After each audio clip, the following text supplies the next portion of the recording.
Aujourd'hui, nous allons parler de la situation économique de l'Afrique. Alors l'exercice est doublement inhabituel. D'abord, peut-on raisonnablement aborder un continent dans son ensemble? Et ensuite, pourrait-on pour une fois sortir des clichés sur ce continent et essayer aujourd'hui de repérer tout ce qui va bien en Afrique? L'ensemble du continent africain connaît depuis 2004 une croissance autour de 5%.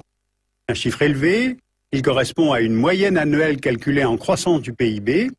Et nos sources sont l'OCDE, le FMI, le PNUD, et ces organismes ont pris 30 pays sur les 53 que compte le continent, car ces pays représentent 86% de la population de l'Afrique et 90% de sa production.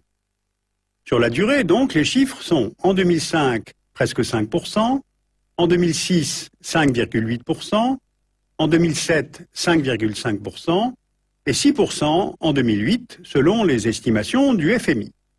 Ce sont là les meilleurs taux de croissance depuis le milieu des années 90. Alors comment expliquer ces taux de croissance élevés? Nous avons repéré 4 facteurs. Le premier facteur, c'est l'augmentation mondiale de la demande en pétrole et en gaz et le triplement des cours depuis 2003. Et de fait, on voit bien que l'essentiel des investissements en Afrique va au secteur de l'énergie. Le Nigeria est le premier producteur, suivi par l'Algérie, la Libye, l'Angola, l'Égypte, la Guinée équatoriale, le Congo-Brazzaville et le Gabon. Le Soudan et le Tchad sont de nouveaux exportateurs d'hydrocarbures. Ils sont très sollicités par la Chine et les États-Unis. En Mauritanie, la production a démarré en 2006. À Sao Tomé, le pétrole découvert en 2003 devrait être exploité à partir de 2008. Et ce graphique nous montre la part de l'Afrique dans la progression des réserves mondiales prouvées entre 1985 et 2005. Aujourd'hui, l'Afrique représente 10% des réserves mondiales de pétrole et 8% des réserves de gaz.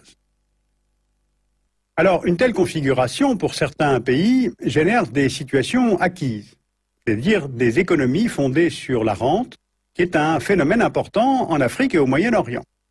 Elle représente à la fois un avantage pour le budget de l'État et un inconvénient car elle freine la diversification de l'économie du pays et empêche quasiment le renouvellement du personnel politique. La rente pétrolière ne favorise pas les mécanismes démocratiques. Autre constat que l'on peut faire, les États africains font un usage variable des recettes liées à l'augmentation des prix du baril.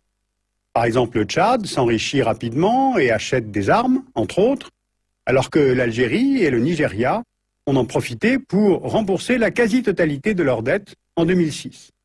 Alors est-ce que c'est l'amorce d'un cercle vertueux sur le continent? En tout cas, prenons maintenant d'autres exemples, car le pétrole n'explique pas tout. Regardons les ressources minières et la production agricole. Un pays comme la Tanzanie a un taux de croissance de plus de 6% en 2007. Ce taux se maintient depuis plusieurs années grâce au tourisme et au secteur minier. Le pays est le 3e producteur d'or sur le continent, après l'Afrique du Sud et le Ghana. Et la Tanzanie a profité, elle aussi, de l'augmentation des cours de l'or pour organiser le remboursement de sa dette publique auprès du Club de Paris. Autre exemple, en Afrique australe, le Botswana. Taux de croissance de 5% en 2007. Le pays est le premier producteur au monde de diamants gemmes, c'est-à-dire destinés à la joaillerie.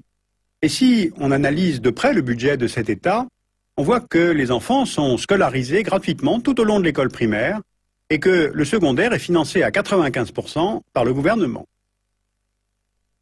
Dans l'ensemble, il est vrai que l'Afrique reste un continent rentier. Cet afflux des investissements reste lié au pétrole et au secteur minier, avec une croissance asiatique qui tire la demande. Et si maintenant on prend d'autres critères, on a d'autres résultats. L'Éthiopie est souvent citée en exemple dans les annuaires économiques, avec son taux de croissance autour de 6% en 2007.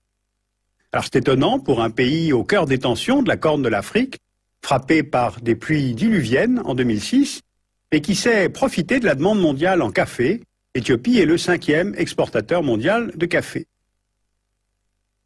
On a aussi l'île Maurice, ou bien sûr l'Afrique du Sud, qui sont tout à fait dans les circuits de la mondialisation. Leurs économies sont diversifiées, avec industrie pharmaceutique, secteur de l'agroalimentaire, un important secteur du tourisme, et leurs taux de croissance sont autour de 3,5% pour Maurice et 5% pour l'Afrique du Sud en 2006. D'autres facteurs macroéconomiques jouent aussi. Le continent commence à ressentir les effets de l'annulation des dettes publiques, dont la décision fut prise en 2005 lors du sommet du G8 de Gleneagle aux 14 pays africains. Il faut aussi évoquer des montants importants mais toujours délicats à évaluer.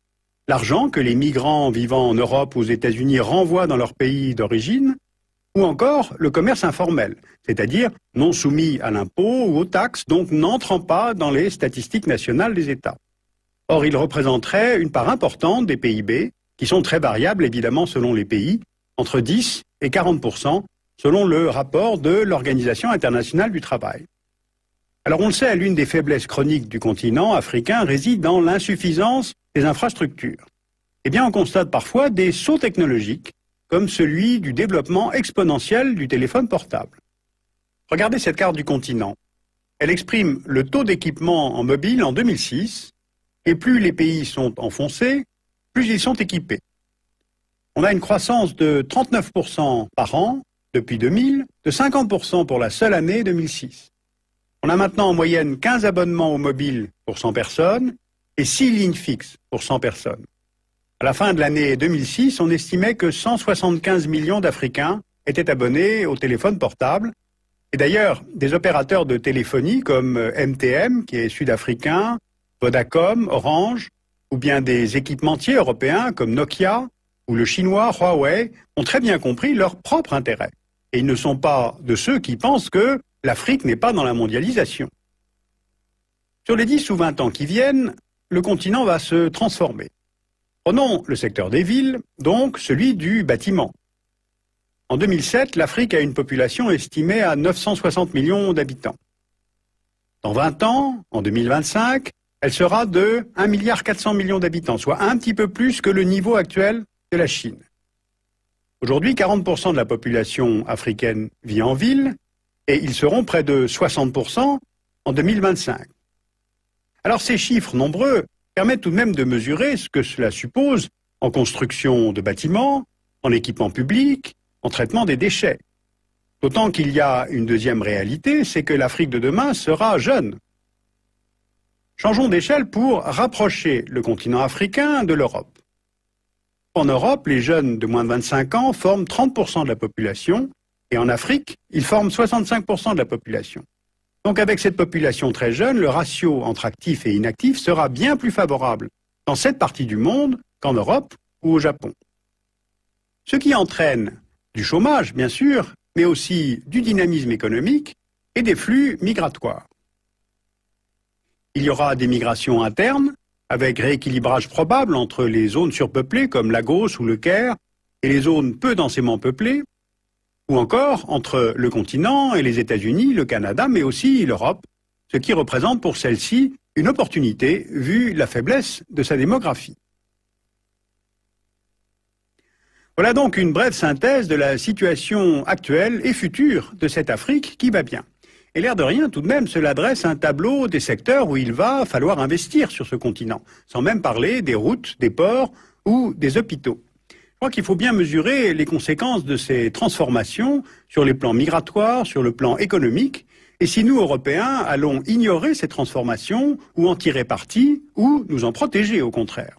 Alors les choses ne sont pas gagnées, elles ne sont pas simples, mais vous voyez tout de même, je viens de passer 10 minutes à parler du continent africain, sans parler de sécheresse, de famine, de criquets, de conflits, de corruption, ni même évidemment des séquelles de la colonisation. Alors préparons-nous à la métamorphose de l'Afrique.